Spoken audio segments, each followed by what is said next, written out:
What's going on, guys? Thanks for tuning in to another episode of the Red Gold Standard podcast. My name is Zach Hernandez. Thanks for tuning in. It is just going to be me tonight. Matt is currently working, so I just wanted to come on and talk some Niners with you guys.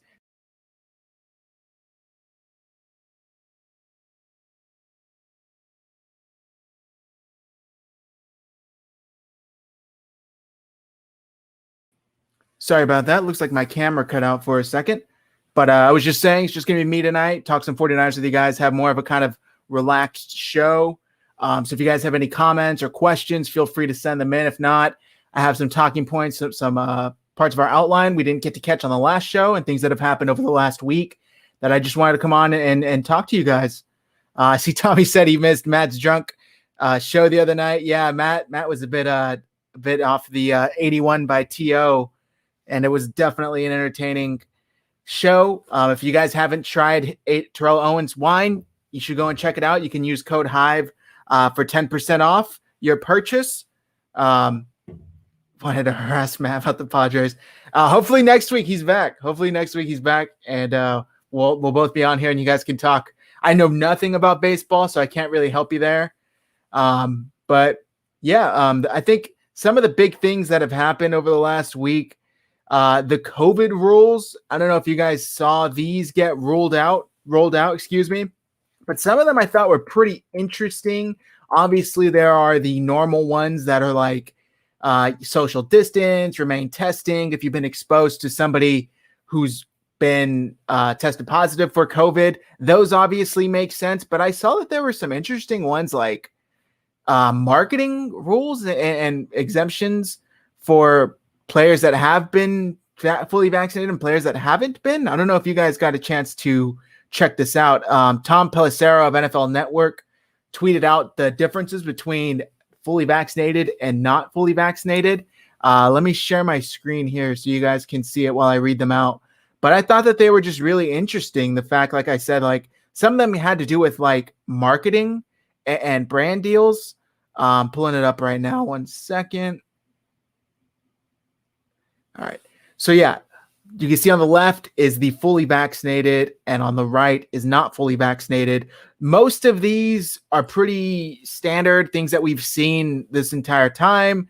No quarantine after high risk exposure, must quarantine, no travel restrictions, capacity limits. But I thought this one right here, no restrictions on social media, marketing, sponsorship opportunities, no social media, marketing, sponsorship activities permitted.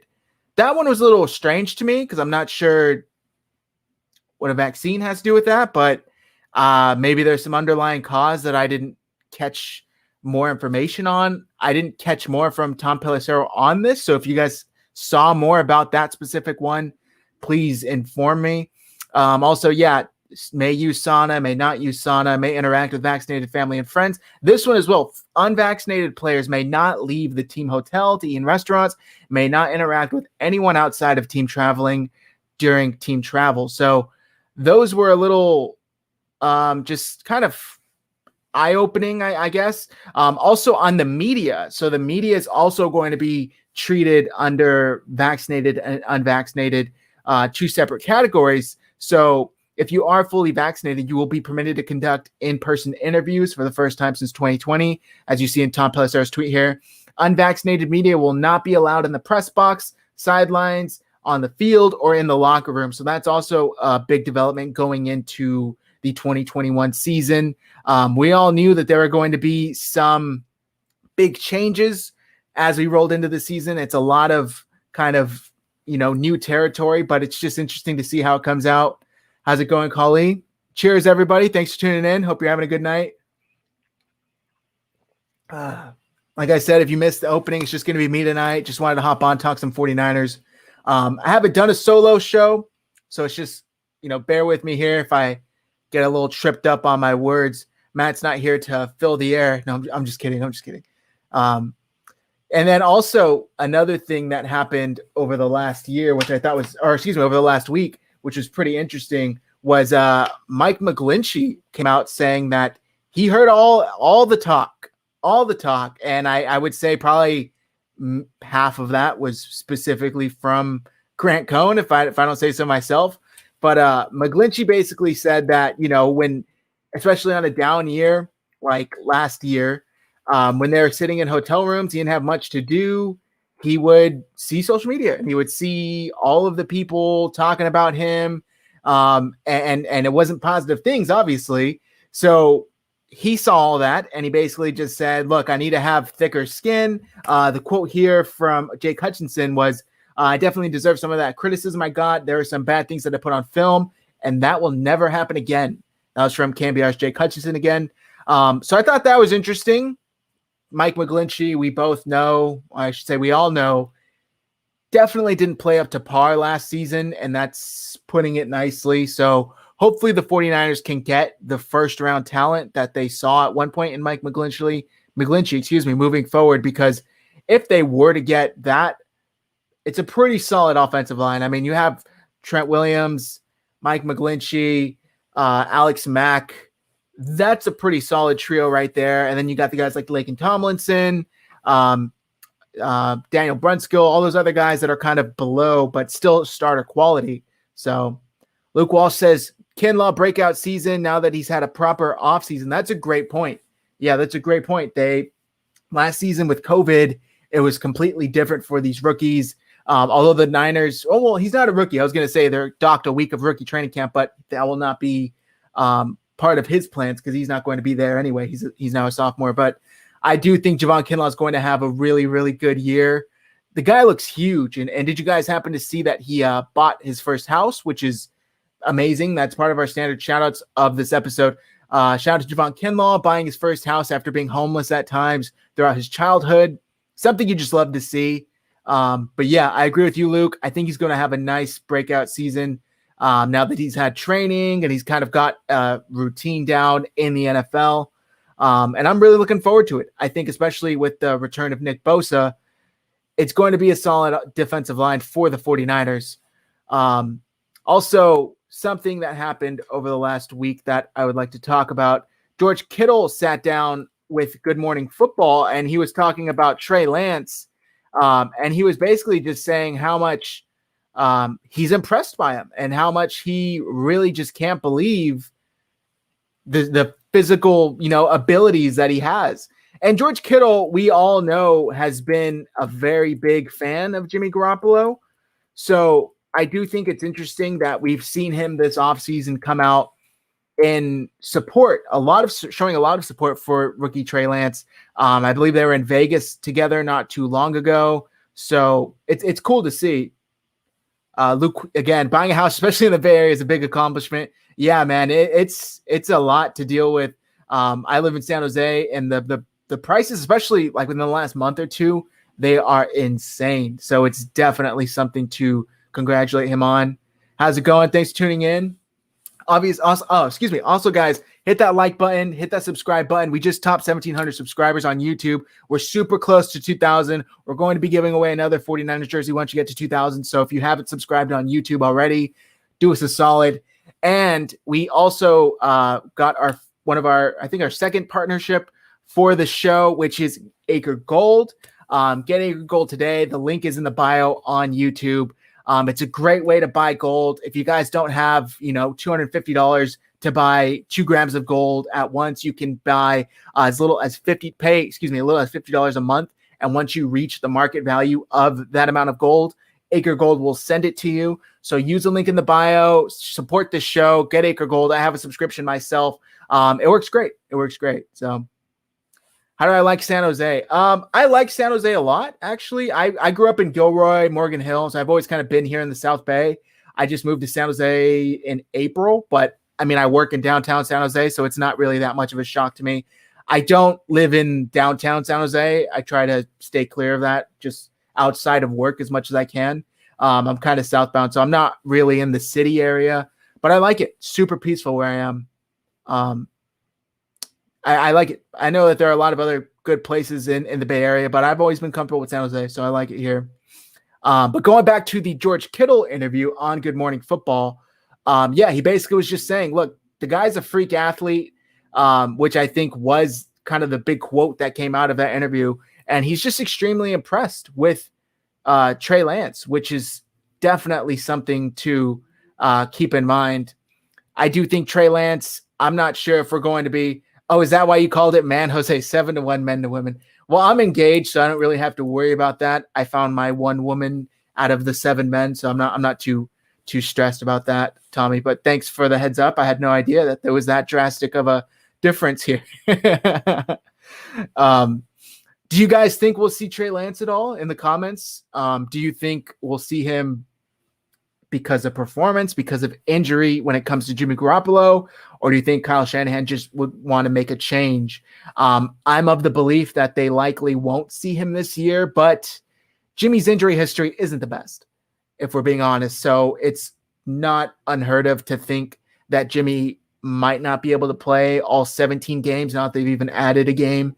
I guess we'll see. Last Second Sports, shout out to them. Go subscribe to their channel. Trey starting week 1. All right, we'll see. I saw a lot of people after that shirtless workout video are really on, not saying you are, but a lot of people are on the Trey bandwagon now after that.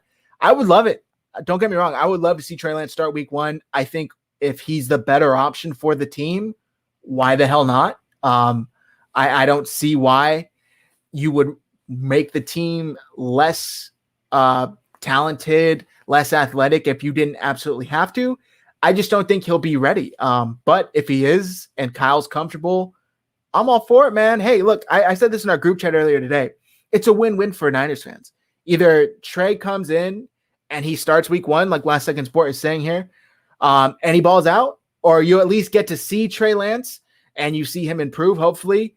Or if not, Jimmy starts week 1 and he plays well enough to keep Trey on the bench, and hopefully that means the team is winning. I think it's a win-win for the 49ers fans. Damian says no, he needs to sit and learn. Tommy, Jesse with the malarkey. Yeah, I'm not sure. I know fans are a little divided on this one, so I'm interested to see what you guys think. I've said it since draft night. I think everybody's starting to see it also. Yeah, myself, I was still on the Justin Fields train up until draft night, but I was never low on Trey Lance. I just always thought that Justin Fields was my preferred choice. But look, Trey Lance is an absolute gift, and the 49ers couldn't have gone wrong by drafting him. I do think that it's a fantastic pickup for them. In addition, like and subscribe. Thank you. Appreciate it. I really enjoy your content as well, so thank you. But yeah, it's a big debate right now, and I think that it'll probably only intensify as we get closer to the beginning of the season, especially if and when we say Trey in some preseason games, and if he plays well in those. I mean, we already saw what one good preseason game did for Jalen Hurd. Imagine if Trey comes in and just balls out like every snap, or at least the majority of the snaps. Fans are going to be going wild on social media, especially the first bad game Jimmy has. It's going to be a lot of outside noise, but I can take comfort in the fact that I know Kyle Shanahan doesn't give in to that outside noise. He doesn't care. I truly believe that if Kyle Shanahan thought Mac Jones was supposed to be the pick, none of this outside noise, none of what I said, none of what anybody said would have mattered. He would have drafted him in a heartbeat.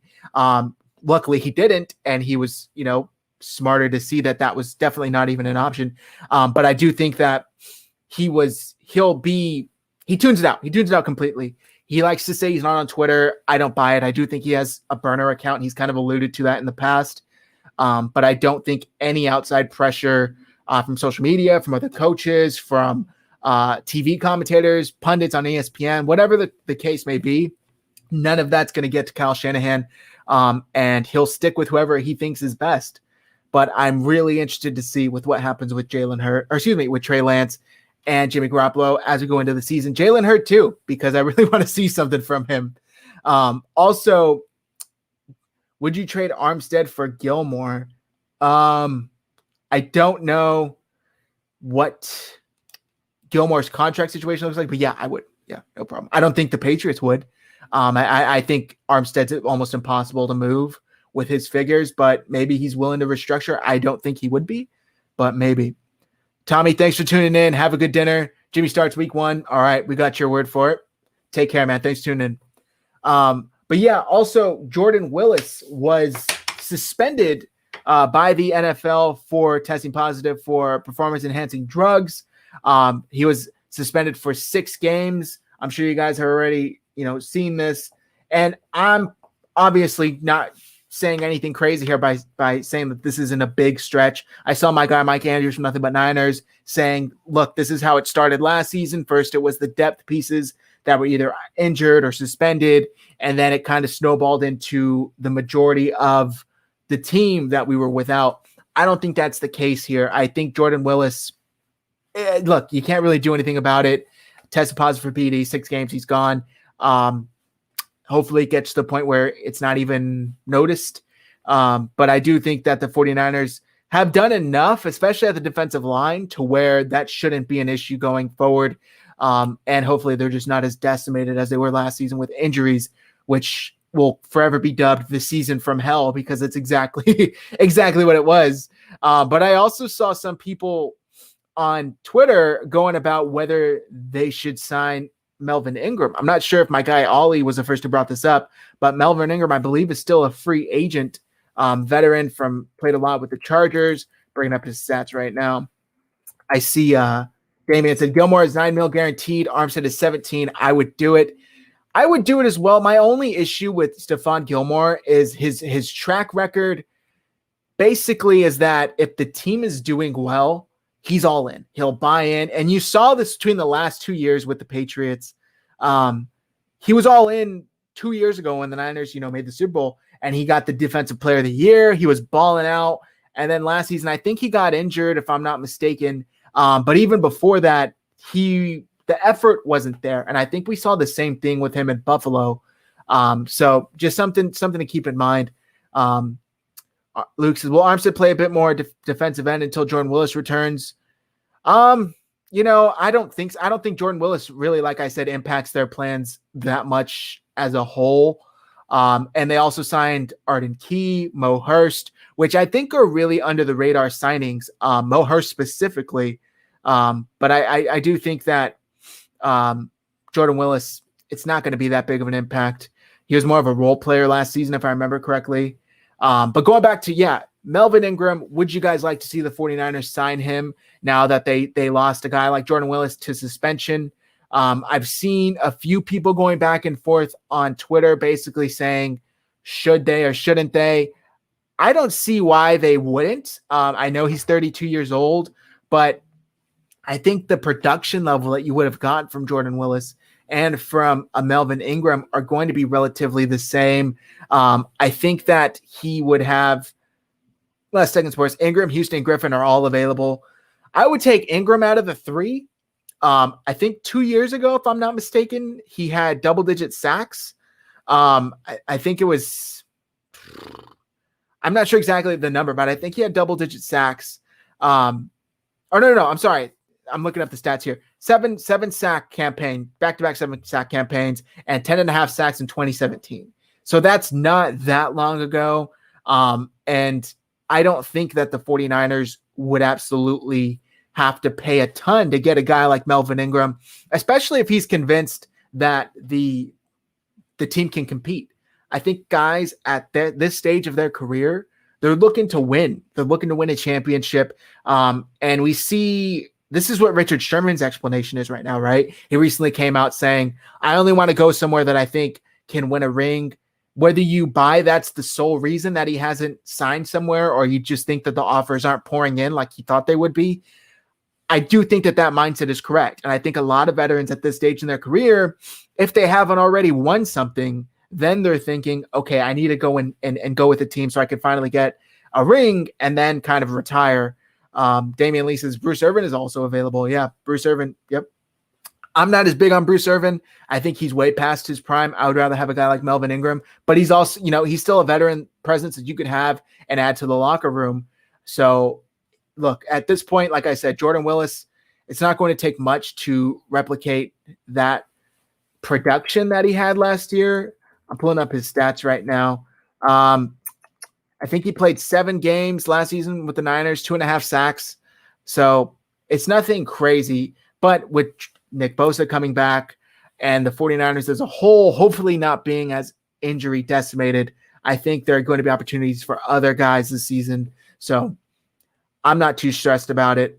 But I wouldn't be opposed to them signing Melvin Ingram. I think they could afford him, and I think that he could help. I really do think he could help. Also, this was a question that I had planned to ask Matt last week, but we didn't get a chance to ask it. The show went on a little longer, so maybe I'll ask you guys in the comments here. Comment your thoughts.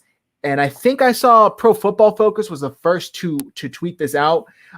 If you could add any non-quarterback, who would it be?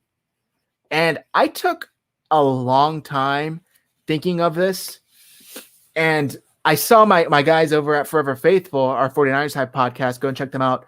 I saw them talk about this question, and I agree with my guy Christian, and he said Stephon Diggs.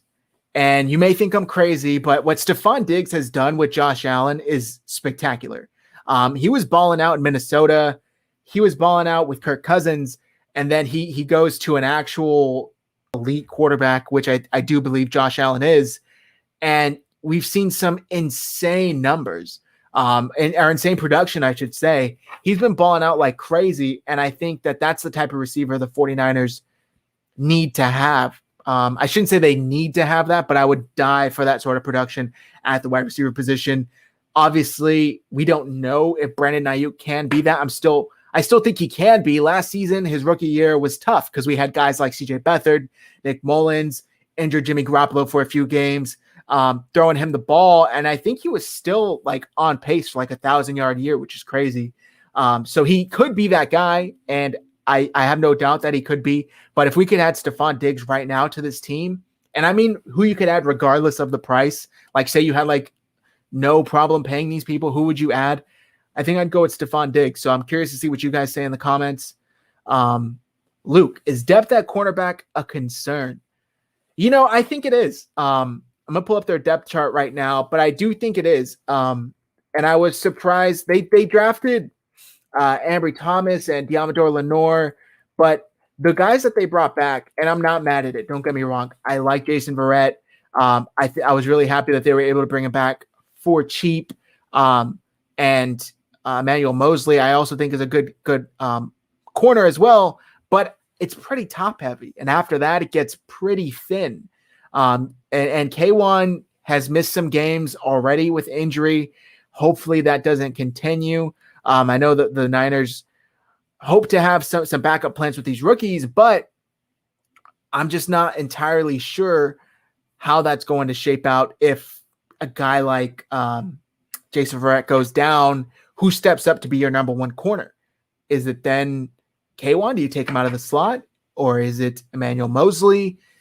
It's going to be tough. And like I said, I'm not overly concerned, but I do think the 49ers, they have a lot of eggs in Jason Verrett's basket, who has only shown one healthy season over the last, 3 or 4, however long it's been. Jose Alvarado, how about Everett and Houston? Those are also two veterans mentioned in the comments here. Gerald Everett, Justin Houston, excuse me. I like them as well. I think I like Melvin Ingram a little more, but if the 49ers were to bring in any of these 3 guys, I'd be happy. I'd be happy with none of them. But look, just because there's an opening now, because Jordan Willis went down, I say they should kick the tires on these guys. They were willing to kick the tires on guys like Delaney Walker. On the flip side, I don't see why they wouldn't be willing to kick the tires on guys like this who could actually produce. Not to say that Delaney Walker can't, but there's a solidified 1 and 2, in my opinion, at the tight end spot, at the rotational position like the defensive line. I think you can never have enough healthy, fresh pass rushers, and that's exactly what these guys would bring to the table. Last Second Sports, Jair Alexander, or Jalen Ramsey, who I would add. Corner is a weakness. So kind of addressing Luke's comment. Yeah, I thought about Jalen Ramsey, but I actually, and this might sound a little petty, but I really find him annoying as a person. So I would be a little conflicted if he was on the team. And like I said, that probably sounds dumb. The talent is there. Don't get me wrong. The talent is definitely there. But I just think that if I was going, I'd take, and maybe it's dumb, but the flashier guy with Stephon Diggs. Just because the Niners have been looking for that true number 1 wide receiver for a while. And don't get me wrong, they've been looking for that true number 1 corner too. But I just think a nice wide receiver for Kyle Shanahan, an offensive-minded head coach, would go really far. Thank you, Shock, for the super chat. Appreciate you tuning in. Thank you very much. We love having you tune in, guys. Luke Walsh says Jimmy Ward can play corner in a pinch, but Moore's injury makes that less likely to happen. That's right. Yeah. Tavares Moore, I believe he tore his Achilles. I know there were two injuries that happened on the same day. I think Justin School tore his ACL and Tavares Moore tore his Achilles. So, yeah, Jimmy has played corner. And if I'm not mistaken, when they drafted him to play nickel corner. And then that kind of he transitioned into safety. So he definitely has the experience and could play corner if kind of like an emergency situation were to arise.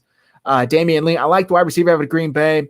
I assume you're talking about Devontae Adams. He's extremely talented. Yeah, you can't go wrong with Devontae Adams. Him paired with Aaron Rodgers, that's a really, really nice pairing Green Bay has.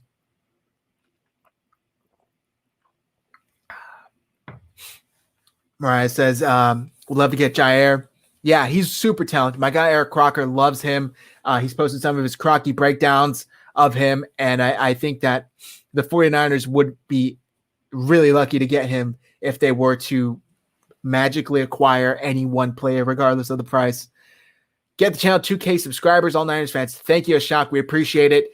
Again, guys, once we get to 2,000 subscribers, we're going to give away another 49ers jersey. I think we've given away like 10. I may be over-exaggerating. Maybe it's somewhere like 8, but I'm sipping on my Sprite vodka, so maybe I'm a little loose with the figures here. Don't kill me. It would definitely, if we're not at 8, this would definitely be the 8th. We've given away a lot, and I love doing it. Matt loves doing it too. We appreciate all the support, and anytime we can give back, we try to. So thank you, guys. Devontae Adams again. Yep. So Devontae Adams, I think, is also a great option at wide receiver. He's that physical guy, and he's like, if I remember correctly, I'm not sure who exactly did a breakdown on him, like a video breakdown, but his route running is just fantastic. I mean, he's not a guy that's necessarily going to beat you with separation, but he's physical, and his route running is just really, really spectacular. And I think that's why him and Aaron Rodgers, who's such a cerebral quarterback, get along and play together so well, because he knows where he's going to be at all times. And that really comes down to mastering your route running abilities. So that's a great answer as well, Damian. I agree with that wholeheartedly. Now, I do think that there are a couple of other options that are being left out here. I'm surprised nobody said so far like an Aaron Donald, and maybe that's because we already have like a Nick Bosa.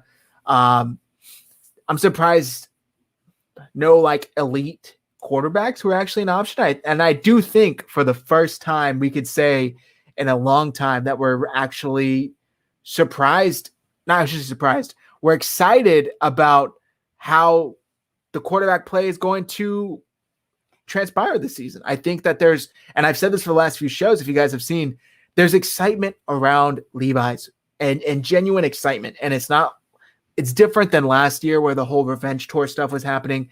Because I do think a lot of fans felt like the Niners were robbed of something.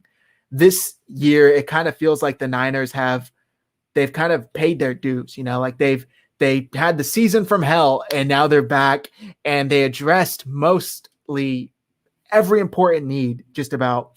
And now they're now they're ready to compete.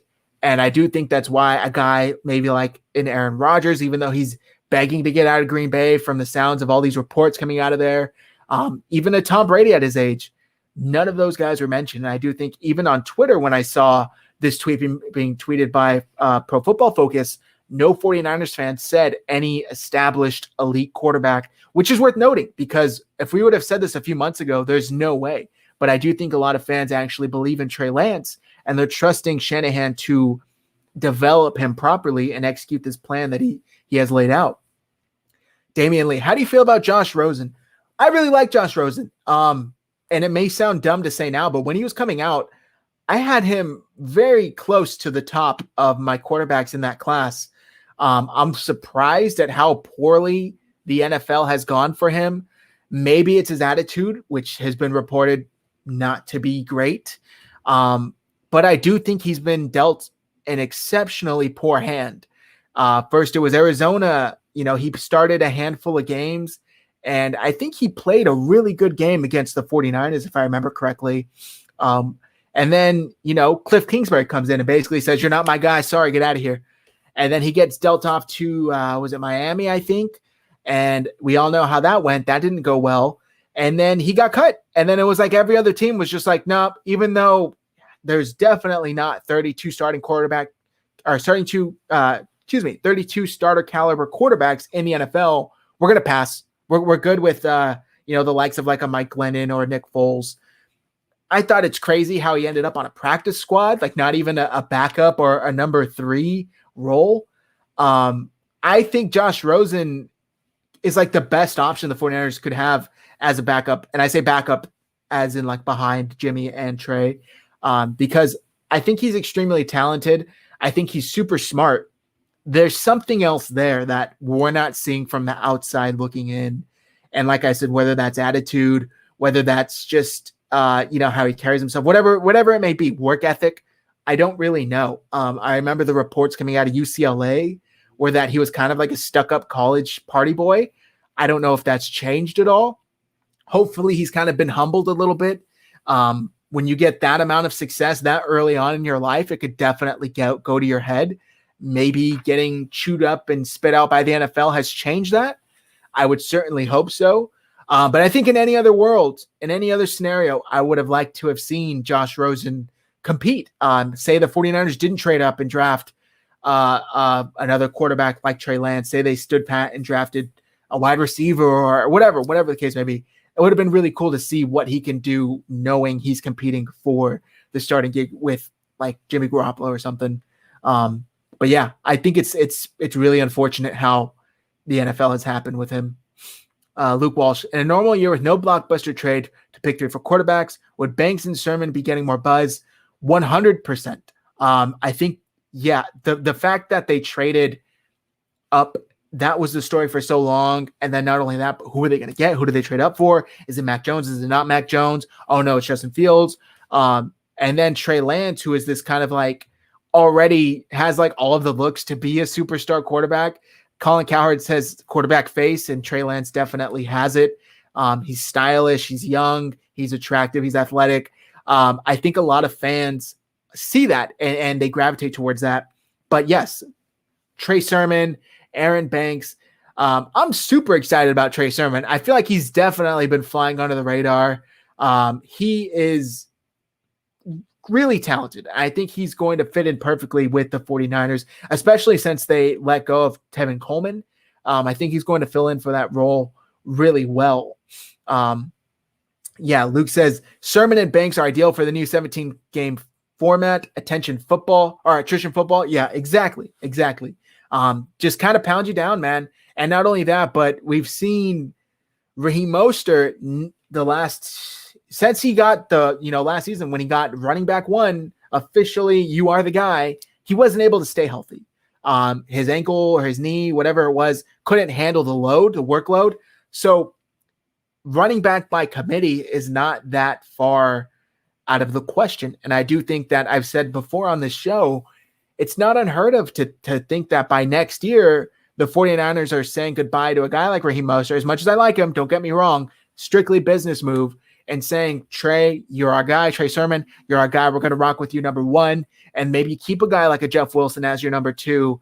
And then they also signed some undrafted guys out of the backfield too. So it's going to be interesting, but I'm super excited about Aaron Banks and I'm super excited about Trey Sermon. Trey Sermon more specifically just because I'm not really an OL guy. My guy Stewart is, and he could probably break down exactly why we should be excited about Aaron Banks.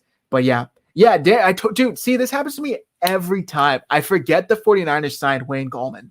He is a fantastic pickup, and talk about going under the radar. He's gone under the radar literally every time we talk about running backs. It's like Wayne Gallman is just completely flying over my head. I don't think of the guy for whatever reason, and I feel really dumb for doing so because, he was really good for the Giants. He filled in for Saquon, and he played really well. And it was a signing that had me scratching my head at the time, but I do think that part of it comes from the 49ers maybe lacking confidence in Raheem Mostert to stay healthy for all 17 games. You guys tell me if I'm kind of reaching here in the comments. But I'm not sure if maybe they were planning on drafting a running back at all. I know Kyle said we weren't even planning, we were planning on drafting 2 running backs. They just fell to us and we felt like they were the best options. Maybe they weren't even planning on drafting 1. Maybe they were just planning on signing Wayne Gallman and rolling with, Raheem Mostert, Wayne, and Jeff Wilson before Jeff Wilson's injury. But yeah, he's a fantastic signing, and I'm really happy he's on the team. A good running game can reduce snaps the defense has to play by season's end. Fresh legs on defense and a good running game wins playoff games. That's a great point. You run the ball, chew the clock. Run the ball, chew the clock. That's a good point. And if you keep your defense fresh, now that there's an extra game, now that one less team gets a bye week, that seems to be like a recipe for success. And hopefully the 49ers, have been kind of building towards that more so than other teams who are still in this aerial attack style of football. When you have a Shanahan-led team, they're going to run the ball a lot.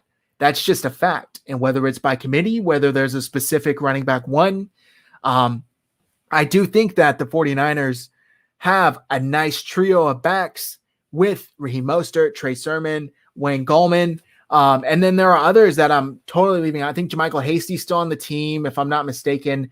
And they also drafted another guy whose name is escaping me later on in the rounds. If you guys remember it, please comment. I'm going to look it up. Gosh, I can't believe I'm forgetting it. It's been a long day, guys. Wink face. Let's see.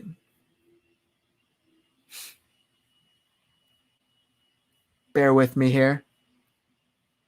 Elijah Mitchell, that's what it was. I knew it. I knew Elijah. That's my nephew's name. Elijah Mitchell. I wouldn't necessarily count out his ability to make this roster as well. I know he was kind of a later draft. I think it was the 6th round, like 194th overall. But we've seen late round picks flourish in the 49ers, offense or defense on both sides of the ball. So he could make the roster, or he could they could try and stash him on the practice squad, which I'm not sure if they'll be able to, because he looks like a total gem. But I do think that the 49ers are really doing a good job of setting up this roster for longevity and to win right now.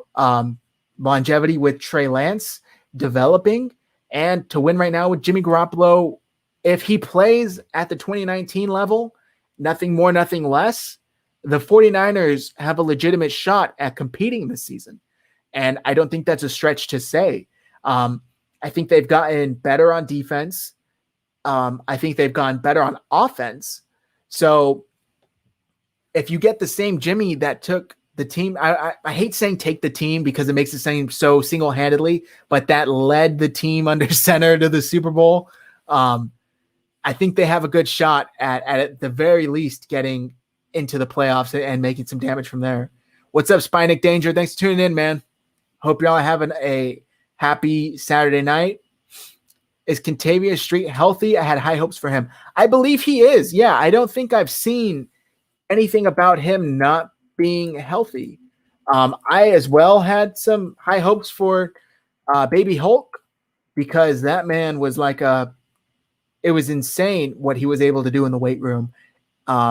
But yeah, I don't think that he's injured or anything like that. So hopefully the 49ers are able to get him back this year, because I think he played a little last season. If I remember correctly, I remember hearing his name called in some games. Go Niners indeed. Go Niners indeed.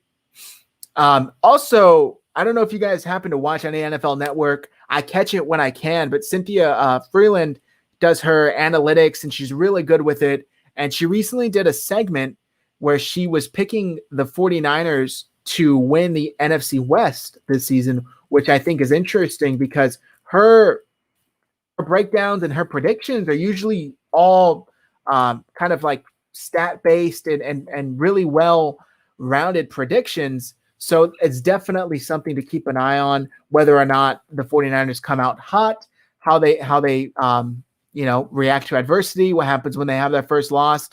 But yeah, she's really good with her analytics, and she's usually spot on. Spinex says Hurd, Kittle, Bosa, Ayuk, Debo, Warner. Yeah, Hurd is the only question mark out of that whole list. So hopefully he can get it together this season, because if so, he could be a solid wide receiver 3. And I know that that's kind of also been a talk amongst 49ers Twitter. Exactly. If Jalen Hurts is healthy, the 49ers will win the NFC West. Bold claims. I like it, though. But the debate has kind of been who will be the 49ers wide receiver 3. And I tweeted this out myself. And I got some answers here. Let's see if we can pull them up here so we can go over them with you guys. But I think that, let me show my screen. 1 second. There we go. So Zay Ward probably starts Sanu, but we'll finish with Hurd, Trent Taylor, Jalen Hurd, Dwelly, Mo Sanu, Hurd, Jalen Hurd, Hurd or Sanu, James, Sanu, Hurd, Jennings, James, Hurd, Jalen Hurd. So Jalen Hurd was by far the most mentioned name in those replies. A lot of fans still have high hopes for him, which I think it says a lot about what they think he can be, because 2 years back-to-back, missing the entire year, a lot of fans would have said, you know what, cut him. It's not worth it. A lot of teams would have said, thanks for trying. We appreciate it. Look, it's just something's up here to where you just have really bad luck. But the Niners are seeing something, and they're going to let him rehab. And I think it was Chris Biederman, if I'm not mistaken, that was saying when they went to the OTAs that they saw him kind of warming up and working out, not with the team, but alongside the team doing individual workouts. So that's really promising to hear, because if Jalen Hurd can remain healthy and the 49ers get any sort of production from him, that's a win. That's a win. Even if it's not 700 yards or whatever the case may be, you know, if they get anything from him, that's a win, because just the sole presence of Jalen Hurd on a football field helps this team. He's a big target, especially when we're talking end zone snaps and you know, within that 20-yard red zone. It would be really, really helpful for the 49ers. Imagine, get this, Jalen Hurd, Brandon Ayuk, Deebo Samuel, and George Kittle all out there on the field, and then you get a guy like Raheem Mostert or Trey Sermon out the backfield, and then possibly Trey Lance under center who can run or throw. That's a pretty formidable offense and very difficult to stop. So if Jalen Hurd is able to get that going and able to remain healthy, I'm extremely excited about the team. Damian Lee, if we have 2 good tight ends, we could be okay with 2 wide receivers, Vernon Davis and Delaney Walker, for example. Yep. We could, yeah. We could. And I think the 49ers have that right now, and Brandon Ayuk and Deebo Samuel. I think Brandon Ayuk is the more talented receiver of the two, but I still think that Deebo Samuel is the more multifaceted receiver of the two.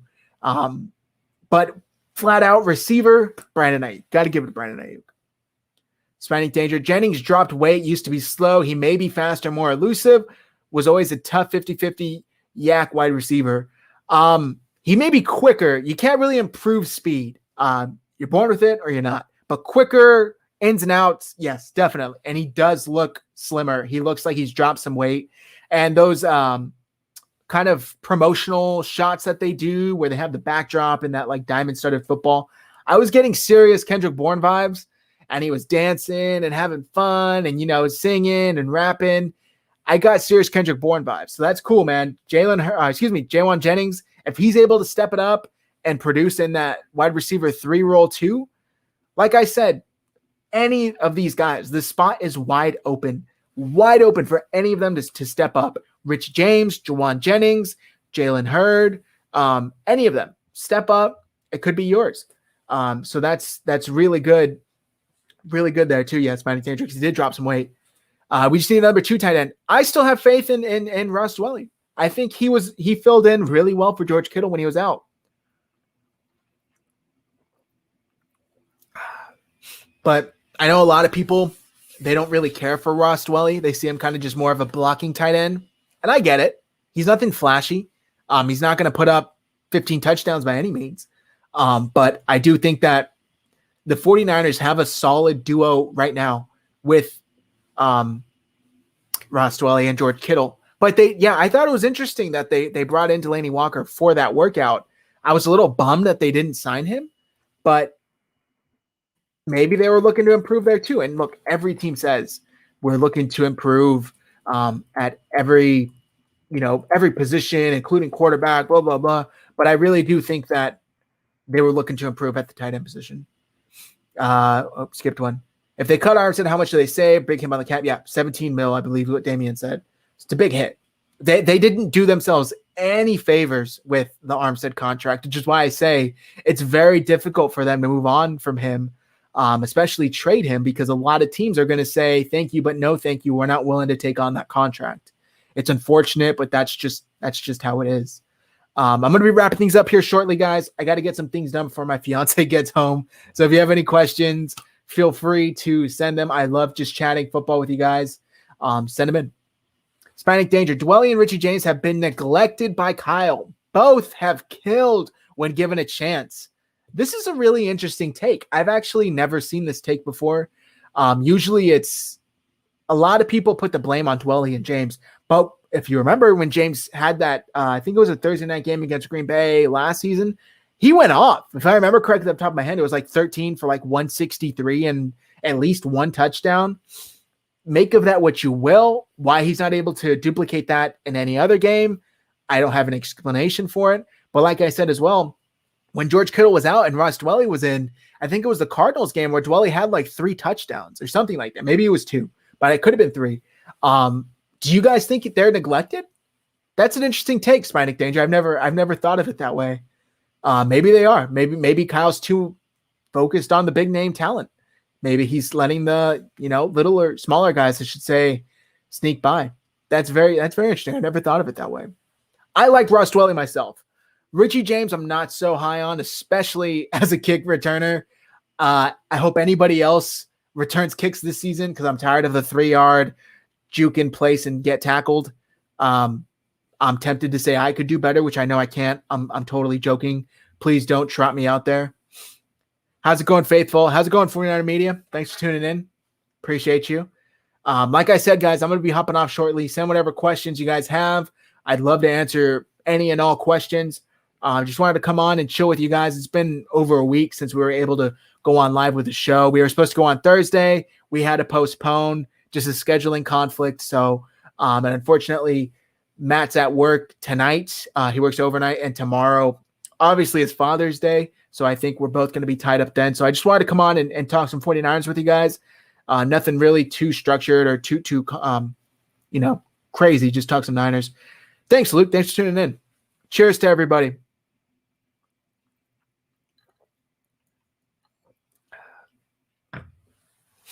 I'm super excited about this season. Which camp battle are you most excited to watch? Oh my God, is it a cop-out to say quarterback? I'm not going to say quarterback. I really do think it comes down. I shouldn't say it comes down. My favorite is the running back battle because I'm really excited and intrigued with what the 49ers have in Trey Sermon. And I'm not sure if Raheem Mostert feels that heat coming up underneath him. But if he does, maybe he's got that little extra motivation to come out and play that much harder, push it that much further, run that much faster, if you catch my drift. But I do think that that's a really interesting battle to keep an eye on, and that's a great question because there's just so many this season. The cornerback, the safety with Talanoa Hufanga, it's really, really interesting. And the defensive line as well. There's a lot of bodies there, a lot of talent. Who makes it? Who doesn't?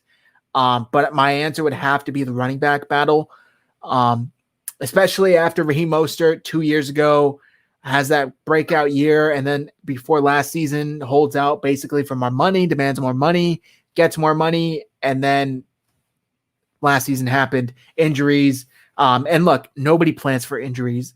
You can't expect injuries, but it's just really unfortunate for him and his career how that happened. So I'm gonna go with running back. Grant says they both need to get more plays for both of them. I assume this is for Dwelly and James. I agree with Grant. They do, especially Dwelly.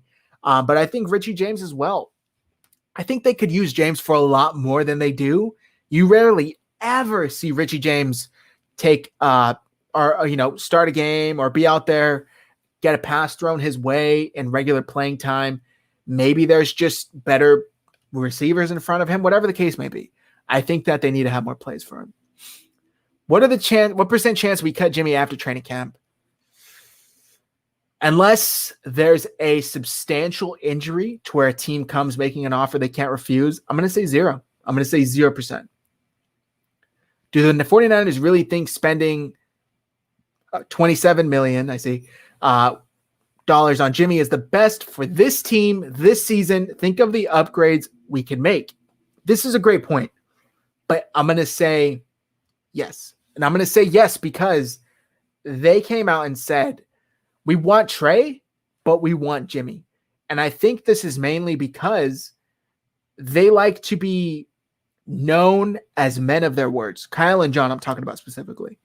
And in that press conference, they came out and said, we went to Jed and we went to the Yorks and we said, are you guys okay with continuing to pay Jimmy Garoppolo all this money, knowing we could cut him? Probably we could cut him. They could cut him and risk bringing on Trey Lance, or, do we keep him? And are you guys okay with continuing to pay him and let Lance develop at his own pace, at a pace we're comfortable with, and then still have Jimmy, the proven veteran, for the time being? That's why I think yes is the answer to this question, Spinic Danger. I think it's best for this team this season, but that only applies to this season. If Jimmy's on the team come next season, I think something went wrong along the plan, because I think at the very latest, the plan is for Trey to take over next season. At the very latest, maybe sometime this season it happens. I don't know. I can't tell the future, but I think the plan is for Jimmy. This might be his last hoorah with the 49ers. Maybe he's being used as trade bait. Maybe he's being whatever the case may be. I think the 49ers are trying to keep him, continue to pay him, up his trade value in hopes that they can – sorry, it's my dog right here shaking. Hoping that they can get a team to pay and to want to acquire a talented quarterback in Jimmy Garoppolo, who's just had some bad luck with injuries, and that's exactly how they'll sell it. So, yeah, I'm going to say yes for that specific reason. Ian Sharp, take James off kickoff returns and he'll be good as a wide receiver. I agree with the first part of that 100%. Take him off kickoff returns. Have anybody else do it, please. I do not want to see Richie James return another kick to where it goes 2 yards at most. I think he had one kickoff return ever. And I think that was against Seattle, like his rookie year, if I'm not mistaken. I want to say it was at home against Seattle. Aside from that, it's been an abysmal showing. And I mean that with all due respect, because I like Richie James a lot. I just don't think returning kicks is the best way to showcase his ability on the football field. As far as good as wide receiver 3, yes and no. I think he has the ability to be that. I don't know if I would say immediately he becomes the 49ers wide receiver 3, if you know what I mean. Could he be that? Sure. I would not be surprised if he took that role rather quickly, but the role has been there to take, and maybe they don't offer it up, or they don't give him the chance to do it because they want to keep him healthy and fresh to return kicks. But I would like to think that if Kyle saw that in him, maybe he would say, okay, you're off kicks. You're playing, 90% of the snaps basically.